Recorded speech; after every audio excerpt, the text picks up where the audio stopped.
wa man sara ala nahjihi ila yaumiddin, amma ba'd.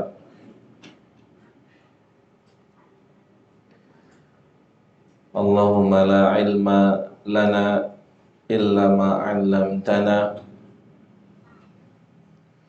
wa 'allimna al-'ilma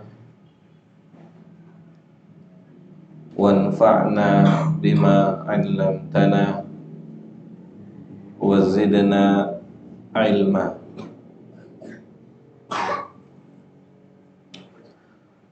Kita bersyukur pada Allah Subhanahu wa taala yang telah memberikan kita semua kenikmatan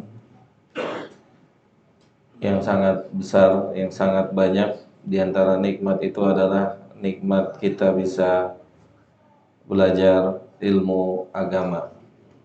Ini bagian dari nikmat yang patut dan layak untuk kita bersyukur kepada Allah Subhanahu wa taala.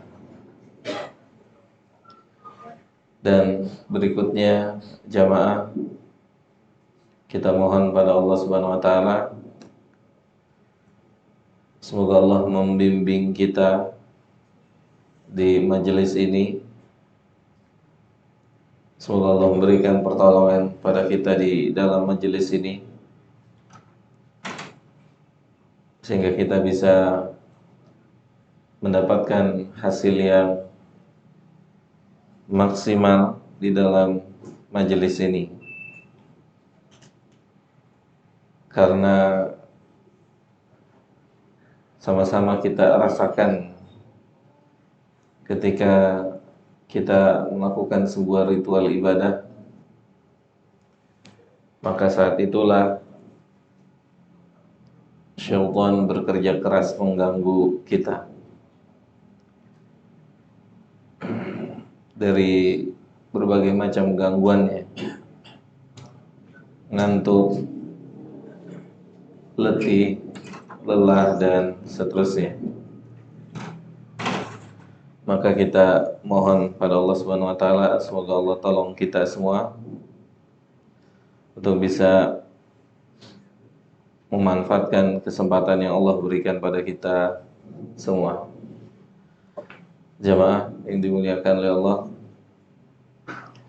seperti biasa agak ke tengah Pak, yang berdekatan dengan tembok agak menjauh dari tembok, karena dekat dengan tembok dekat dengan tidur. Ya Pak ya, silakan jamaah. Antum pernah dengar satu hadis Nabi, 3 orang yang datang ke majelis Nabi? Pernah dengar enggak? Hah? Pernah ya? Jadi ada 3 orang yang datang ke majelis Nabi. Jadi itu dasar saya atau beberapa asatidzah selalu mengingatkan jamaah agar mendekat. Karena suatu ketika ada 3 orang yang mendatangi majelis Nabi Sallallahu Alaihi Wasallam dengan 3 karakter yang beda. Yang satu mendekat pada Nabi, yang satu agak malu-malu, dan yang satu ada di balik tembok sono. Hah? Jauh tuh, dekat parkiran tuh. Ternyata Nabi SAW memberikan penjelasan. Orang yang pertama itu mendapatkan perlakuan dari Allah sebagaimana dia melakukan atau duduk mendekat dengan Nabi, maka Allah mendekat kepadanya dan memberikan taufiknya, memberikan rahmatnya, dan seterusnya. Orang yang kedua, karena dia malu-malu, maka sikap Allah pun kepada dirinya demikian. Jadi malu di dalam majelis ilmu itu bukan malu yang pada tempatnya, ya, bukan malu yang pada tempatnya.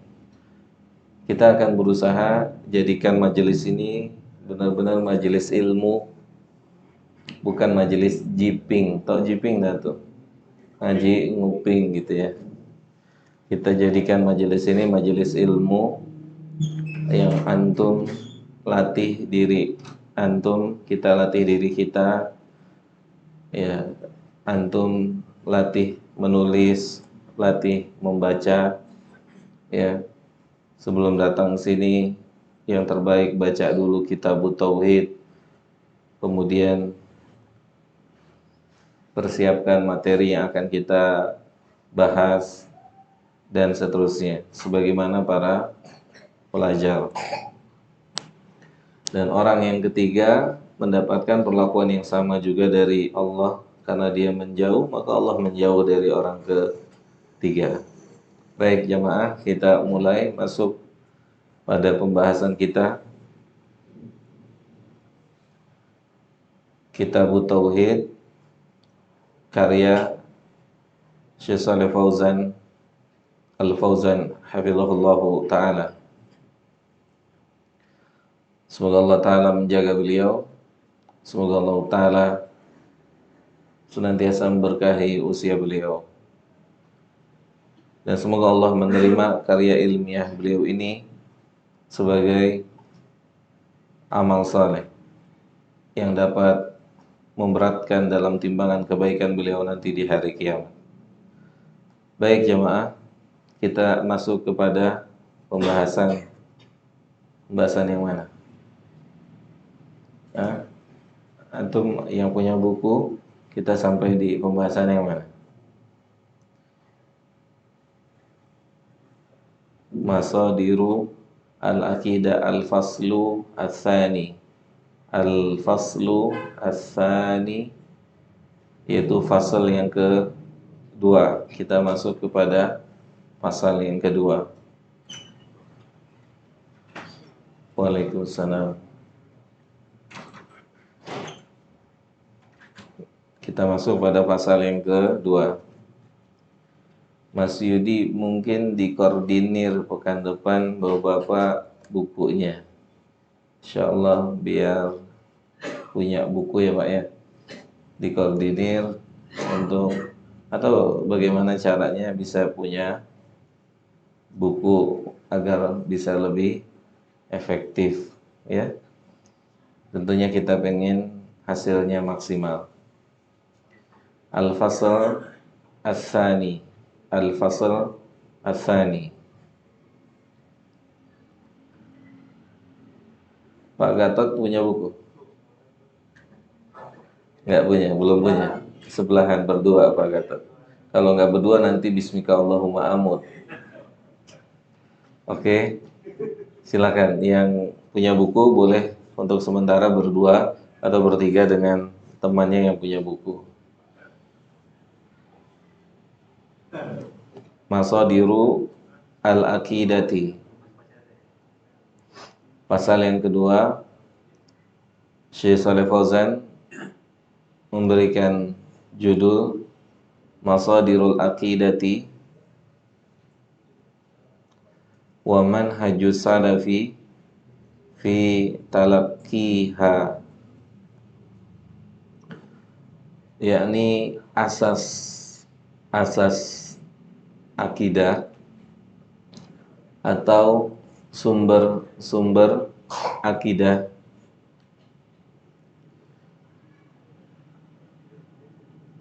kemudian metode para salaf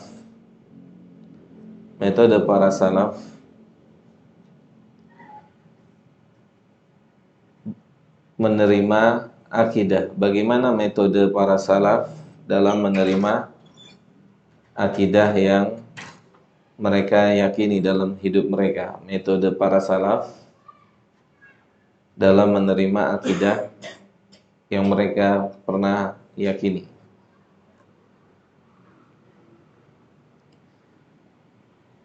Masadirul akidah, sumber atau asas akidah, sumber ataupun asas akidah. Beliau mengatakan al-aqidatu tauqifiyatun. Al-aqidatu tauqifiyatun. Akidah atau perkara akidah adalah perkara tauqifiyah. Perkara akidah adalah perkara tauqifiyah. Apa yang dimaksud dengan tauqifiyah? Di dalam salah satu ilmu tajwid ada yang bernama waqaf. Apa artinya waqaf? Dalam ilmu tajwid, waqaf itu apa? Berhenti ya. Dan dalam perkara akidah adalah perkara yang terbatas atau terhenti, yang dia tidak bisa ditetapkan, yang dia tidak bisa diyakini kecuali sesuatu yang ditetapkan atau yang telah sah, ditetapkan oleh Allah Subhanahu wa taala atau oleh Nabi kita Muhammad sallallahu alaihi wasallam. Kita lihat al-aqidatu tauqifiyatun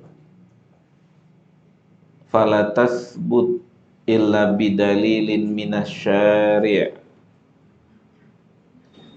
Yang dimaksud dengan tauqifiyah adalah keyakinan yang tidak bisa ditetapkan atau tidak bisa menjadi sebuah keyakinan, atau perkara keyakinan itu tidak bisa ditetapkan kecuali jika perkara tersebut telah ditetapkan oleh syariat.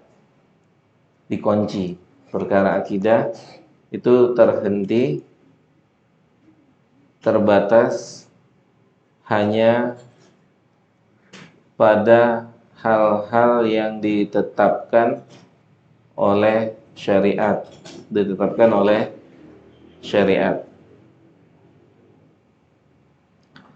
ya, oleh syariat atau pembuat syariat.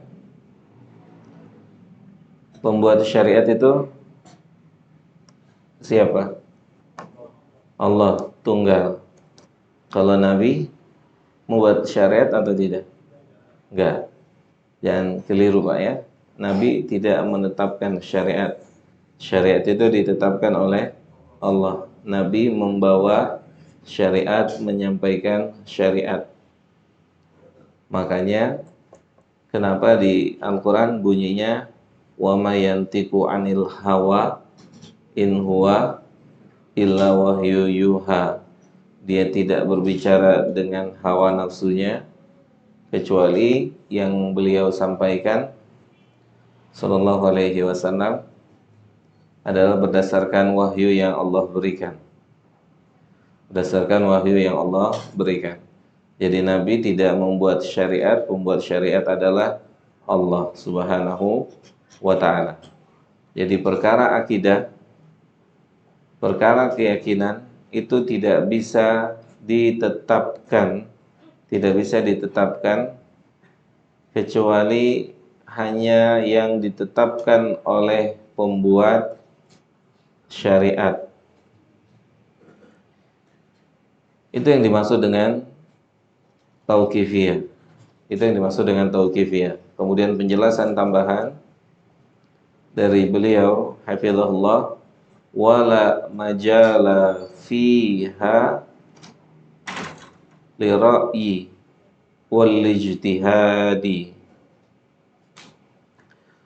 Maka untuk menetapkan keyakinan di dalam jiwa seseorang tidak ada jalan atau tidak ada cara dengan berijtihad atau pendapat.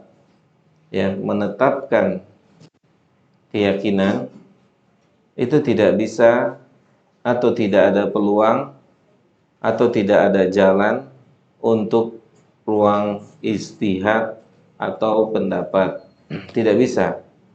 Perkara akidah itu tidak ditetapkan dengan pendapat, dan tidak ditetapkan dengan ijtihad, tapi perkara akidah adalah perkara mutlak berdasarkan nas. Dia tidak ada ijtihad. Makanya di dalam dunia ilmu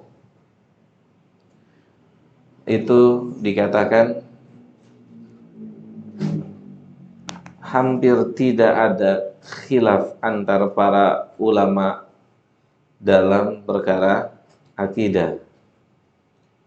Jelas sampai sini, Pak? Di antara ungkapan di dunia ilmu itu hampir-hampir tidak ada perbedaan pendapat para ulama dalam perkara akidah. Kenapa, Pak? Karena cara mereka menetapkan akidah atau keyakinan sama. Mereka tidak berijtihad di dalamnya. Tidak ada ruang untuk berijtihad. Tidak ada atau mereka nggak buka peluang untuk berijtihad. Mereka nggak buka peluang untuk berijtihad.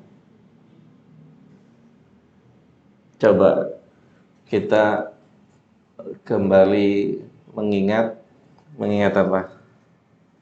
Dialog antara Imam Malik dengan salah seorang penanya yang bertanya kepada Imam Malik tentang hakikat istiwa. Tentang hakikat istiwa. Bagaimana jawaban dari Al-Imam?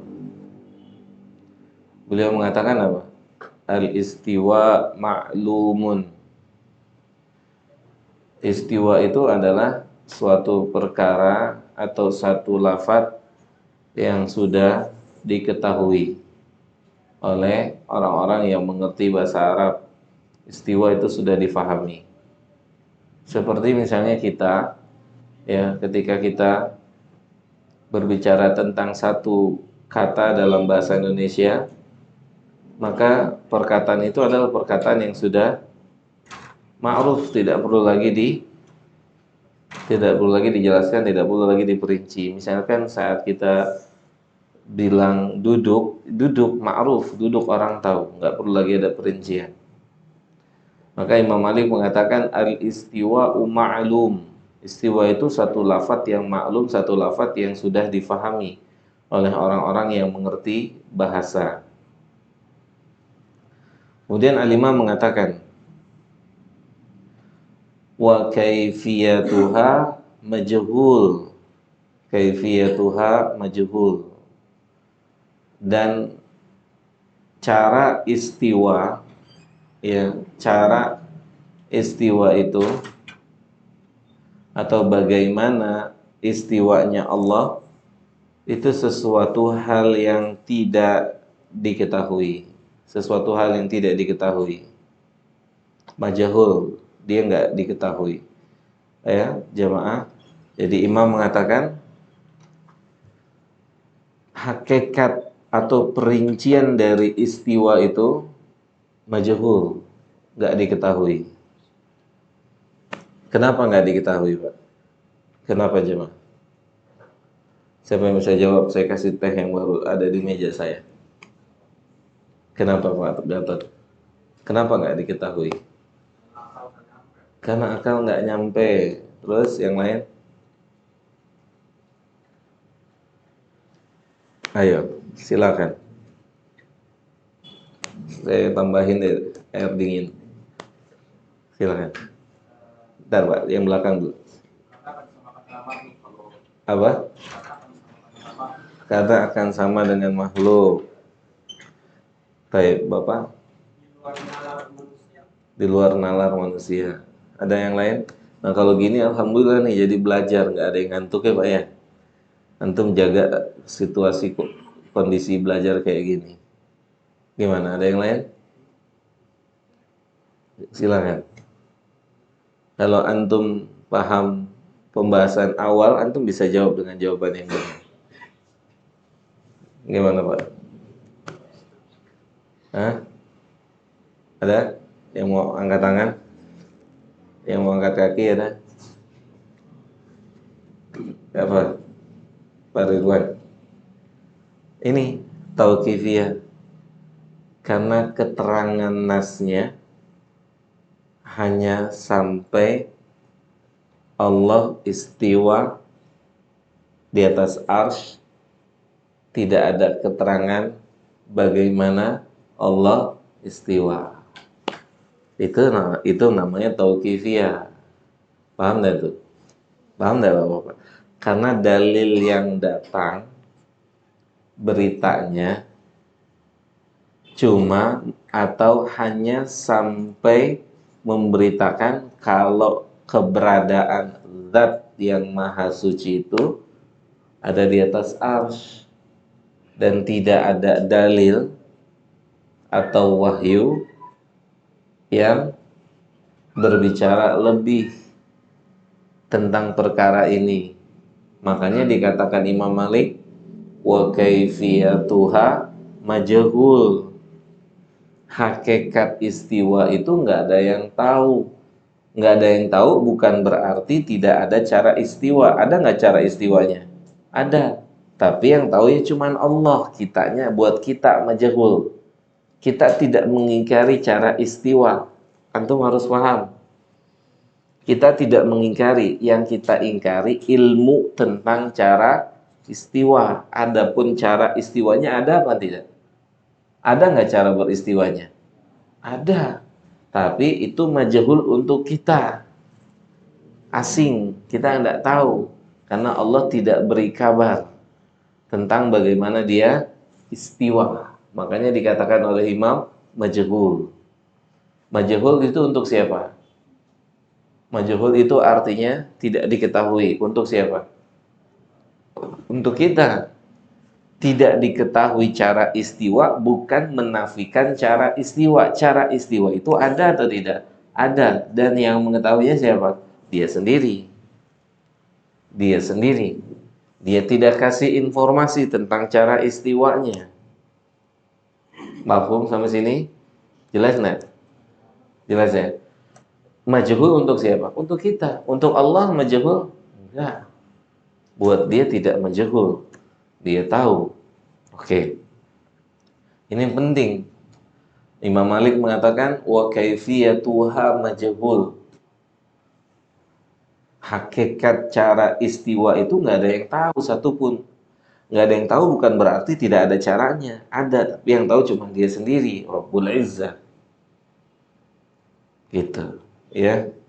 Kemudian perkataan Imam Malik apa berikutnya? Wasu'alu anha bid'atun. Dan bertanya tentang kaifiyah bid'ah.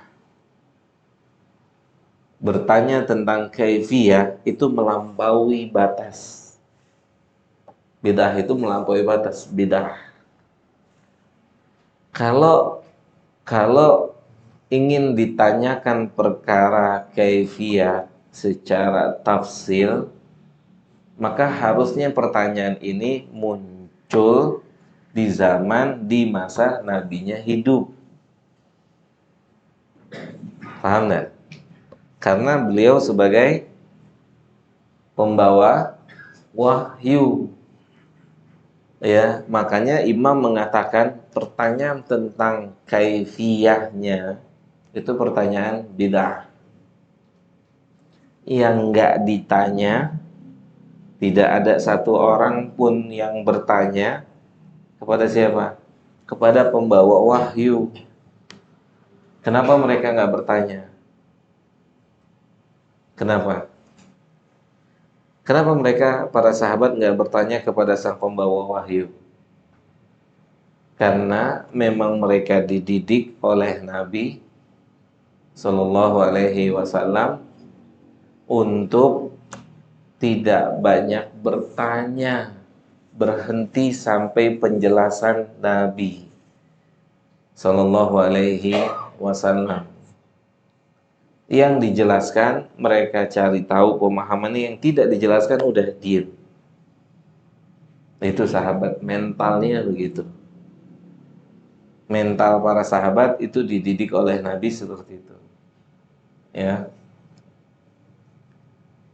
Seperti di dunia ilmu, gini jamaah. Coba deh Pak, pernah nggak dengar kisah dialog antara Mu'ad dengan Nabi saat Nabi membonceng Mu'ad bin Jabal? Ya, saat Nabi membonceng Mu'ad,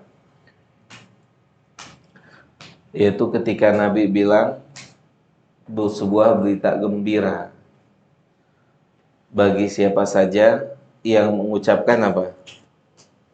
La ilaha illallah khalisan min qalbihi dakhalal jannah. Oke?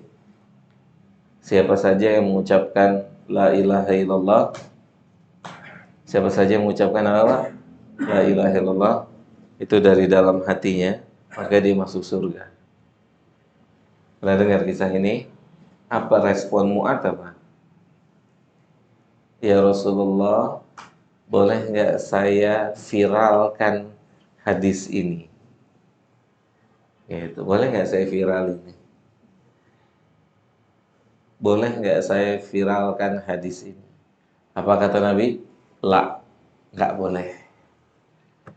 Ini bukan kitmanul ilmu, bukan menutup ilmu atau bukan menyembunyikan ilmu.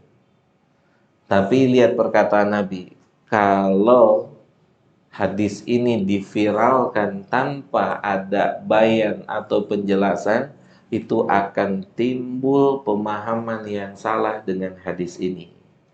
Nanti akan menjadi keyakinan di tengah-tengah kehidupan manusia apa? Hanya mengucapkan la ilaha illallah bisa masuk surga.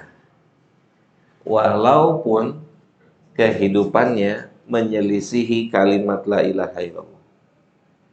Itu dikhawatirkan sama Nabi. Fayattakilu. Kalau antum viralkan tanpa apa? Kayak menuntut ilmu nih, menuntut ilmu kan gini. Ayo ngaji, man salaka tariqan yaltamisu fihi ilman sahalallahu lahu bihi tariqan ilal jannah. Menuntut ilmu, siapa saja yang berjalan menuntut ilmu, maka dia telah berjalan menuju surga. Walaupun antum tidur gitu. Walaupun antum ngobrol, walaupun antum sibuk sendiri. Ah, itu penjelasan ini hadis diobral, hadis yang salah. Kan gini, man salaka tariqan yaltamisu fihi ilman sahalallahu lahu bihi tariqan ilal jannah. Antum belajar matematika tidur aja nggak paham. Ya enggak? Gimana? Guru matematika, kita mau panggil nih guru terbaik di mana? Jakarta, di mana? Tangsel. Guru terbaik suruh ngajar matematika di masjid ini, misalnya kita buka kelas matematika, pesertanya tidur. Kira-kira setelah kelas selesai mereka menguasai ilmu nggak? Enggak. Mereka akan salah jawab 1 tambah 1. 1 tambah 1 berapa? Kayaknya sih 2,5, 2,5. Tanya bapak berapa? Kalau nggak salah sih 1,5. Kalau bapak berapa? Oh, saya sih yakin 1 tambah 1 3. Nah lo, bagaimana pelajaran ilmu syar'i? Paham Pak? Jalan menuju surga. Antum nggak peduli sama map aja dia ingetin lagi, belok kanan, belok kanan. Cuman aja dia nggak getok pala antum, ya kan? Antum pakai dia nih, Google, ya, dia bilang lurus aja, nggak ada lurus ya, ada belok kanan ya, belok kanan, belok kiri. Terus antum belok kiri, diingetin nggak sama dia? Belok kanan, putar balik, belok kanan, putar balik. Kenapa lu pakai gue? Gitu, nggak gitu ya. Nah, untung aja tuh nggak ada lafaz itu. Antum pernah tahu nggak ada gimbot dulu? Gimbot, pernah main gimbot ya? Kalau kita kalah, bego lu. Tetris ya? Bego lu. Boleh juga tuh. Ya kan? Ngalamin gak masa itu? Kalau antum ngalamin, antum berarti seusia sama anak.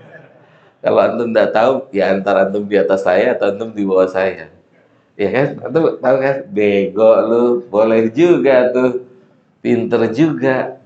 Lihat, jamaah yang dimuliakan oleh Allah Subhanahu wa taala.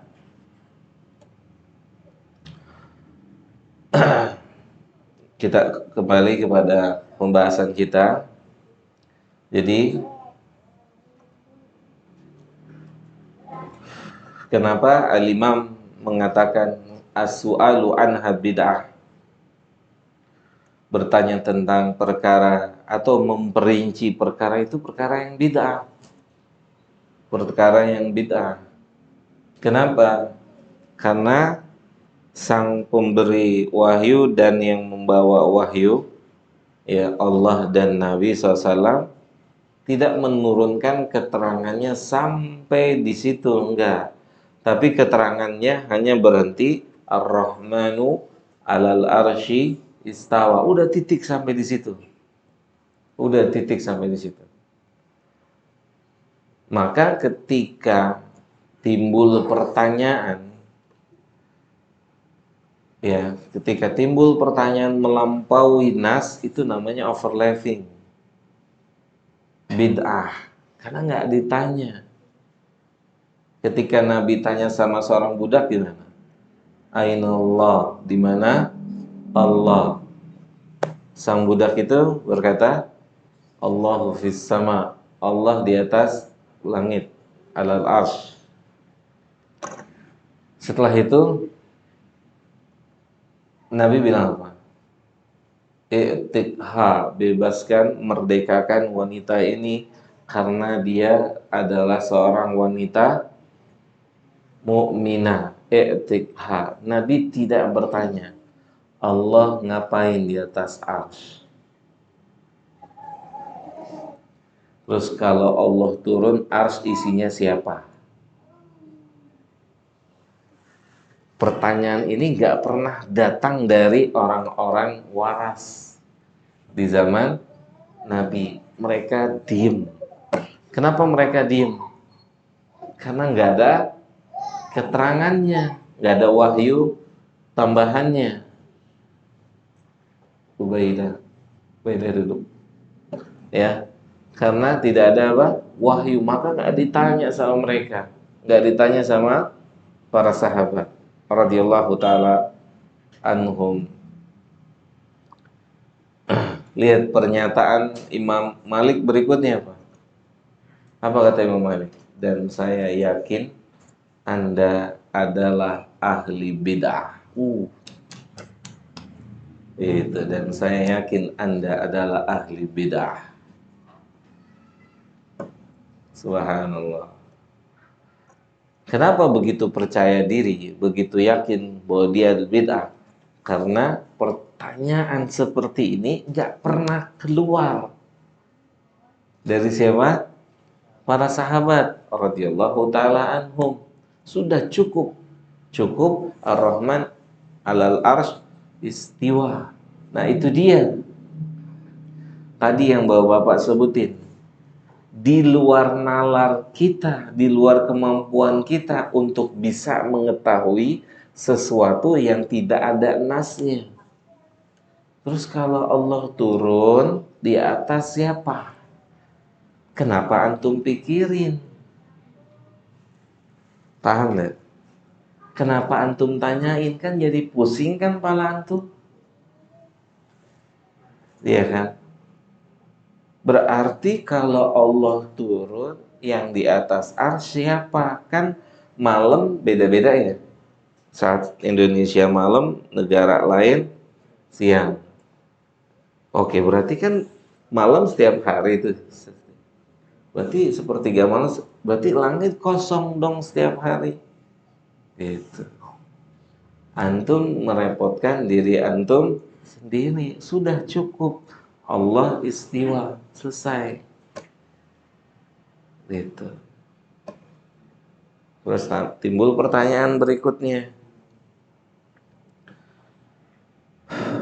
Allah itu turunnya bagaimana?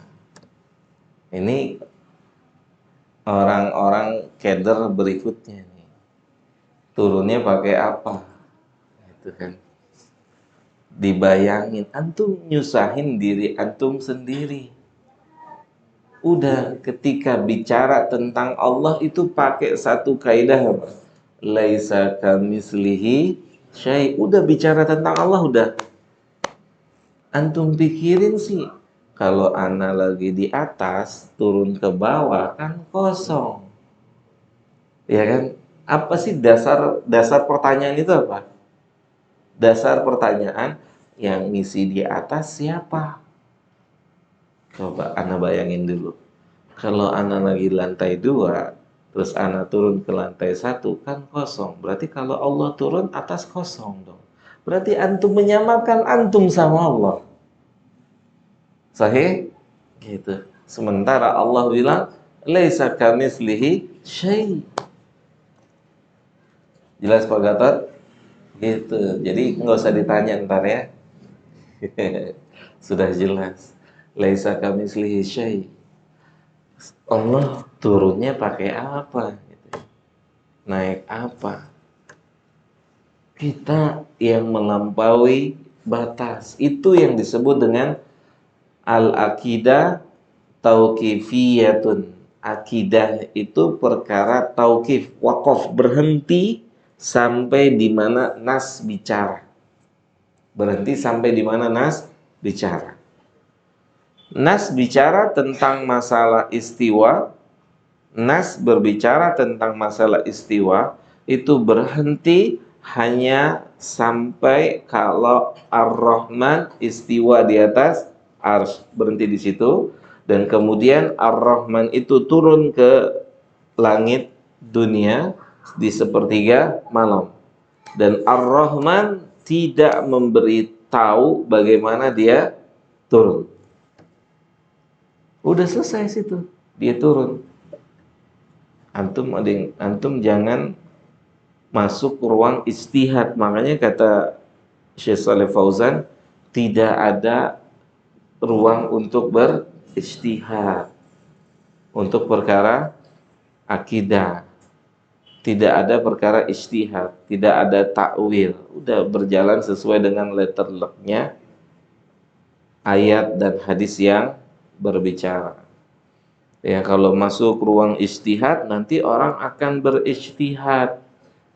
Kira-kira berarti yang turun itu kayaknya bukan Allah, tapi rahmatnya. Tuh kan, repot kan? Jadi ke situ tuh. Kan kalau Allah ditetapkan turun kan kosong. Ya enggak? Berarti ini bukan Allah yang turun. Apa? Rahmatnya. Nah, itu dia. Ya, dari satu kesalahan bertambah kepada kesalahan berikutnya dan jadilah akidah yang salah. Paham sampai sini? Antum yang punya buku lihat tuh, kata Syekh Shalih Fauzan, tidak ada ruang dalam menetapkan akidah itu ruang untuk berpendapat dan ijtihad. Untuk perkara akidah ya itu mutlak, plek-plek. Apa wahyu bicaranya sampai di mana? Sampai di mana? Seperti misalnya kita ambil contoh yang lain, Ya, kita ambil contoh yang lain. Ketika Nabi SAW bersabda tentang Dajjal, apa kata Nabi? Sesungguhnya Dajjal itu a'war. A'war itu buta sebelah matanya. Bukan matanya satu kayak minion gitu ya. Tahu ya? Kan ada orang yang bilang minion itu Dajjal ya. Mata satu. Matanya dua tapi satunya buta, cacat dan seterusnya. Terus Nabi bilang apa? Wa inna rabbana laisa bi'awar. Dan Rabb kita, Allah itu tidak buta sebelah. Artinya matanya dua. Oke, berhenti sampai sini udah. Berarti ditetapkan kalau Allah punya dua mata dan punya mata. Antum masuk pertanyaan, warnanya apa? Warna Indonesia apa warna kebarat-baratan? Gitu. Jelas sampai sini? Nah, ini namanya overlapping. Sudah, tetapkan saja sesuai yang Allah tetapkan, Nabi tetapkan, kalau Allah itu punya mata yang berjumlah dua. Warnanya apa, bentuknya bagaimana, itu nggak pernah bisa diketahui. Kenapa Pak nggak diketahui? Ah? Karena nggak ada ayat atau hadis yang memperinci bentuknya tuh kayak gimana. Sebagaimana tidak ada keterangan istiwa itu seperti apa di sana. Tidak ada keterangan turunnya bagaimana. Udah kita mengimani laisa kamislihi syai', selesai. Selesai. Ya, ya Pak Gatot. Jelas Pak Gatot? Jadi Pak Gatot mungkin tadinya mau bertanya, Ustadz, istiwa itu gimana di atas ars? Sudah terjawab, alhamdulillah. Jadi nggak usah tanya. Daripada nanti masuk perkataan Imam Malik dan saya nggak ragu kalau Anda adalah ahlul bid'ah. Subhanallah. Ini udah masuk ya? Oke, nanti kita lanjut lagi. Wassalamualaikum warahmatullahi wabarakatuh.